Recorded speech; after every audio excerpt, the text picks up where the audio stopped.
সৌরজগতের ৩ নম্বর গ্রহত নতুন করে আবিষ্কার হওয়া একটা ডিশ নিয়ে চলে আসলো, মানে কলার গাছের চিপস। তো হ্যাঁ, ঠিকই শুনিয়েছেন, কলার চিপস তো অনেকে খাইছেন। কলার গাছের চিপস কাই কাই খাইছেন জানাবেন কমেন্টত। যদি নাই খান, আজকের ভিডিওটা তোমাগুলোর জন্য। মোর মাকে যখন কয়ে আসলাম যে কলার ওই মাঝখানের অংশটা খাওয়া যায়, মানে ভিতরের পার্টে যেটা উপরের অংশটা থাকে ওটা খাওয়া যায়, তো মোর মা খালা কাইও বিশ্বাস করে নাই যতক্ষণ অবধি মুই বানে খাওয়াং নাই। তো চলো রেসিপিটা দেখি নাও। এই যে মাঝখানের অংশটা এমন করে কাটি নেবেন। এটা অ্যাকচুয়ালি বাসিয়া হয়ে গেছে, এটার জন্য অল্প শক্ত শক্ত হয়ে গেছে। তোমরা যখন ফ্রেশ বানাবেন দেখবেন জালি জালি টাইপের যেটা অংশ আছে ওই অংশটায় তোমরা ভালো করে এমন করে কাটিয়ে নেবেন। নিয়ে অল্প নিমক পানির মধ্যে হালকা বয়েল করে নেবেন, তাহলে মানে ভাল হয় আর কি, দেখবেন পাইছেন। আর এক সাইডত মুই আলো চাল ভিজি রাখছং, মানে এই দুইটা জিনিস হলে হয়ে যাবে তোমার চিপসটা। তো আলো চালটা মুই নিম পেস্ট করি, আর আলো চালের পেস্টটা তোমরা চাইলে কাঁচামরিচ দিয়েও পেস্ট করে নিবেন পান, যেহেতু মোর ওই দিন কাঁচামরিচ হয়তো না আসিল ওটার জন্য মুই দেখ নাই।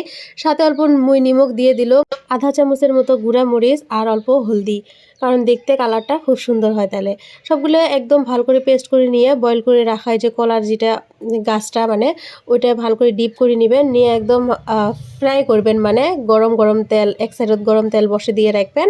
আর একদম লো ফ্লেমের মধ্যে ফ্রাই করবেন, কারণ যেহেতু আমরা চাল দিছি এটার জন্য পট করে পুড়ে যাবে যদি তোমরা হাই ফ্লেমত করেন। আর এই কলার চিপসটা কিন্তু যাই প্রেগনেন্ট আছেন বা যার ব্লাড সুগার লো আছে বা যার হজম শক্তি কম আছে তোমরা কিন্তু খাইবেন না, কারণ এটা অল্প হজম হওয়াত মানে দেরি হয়।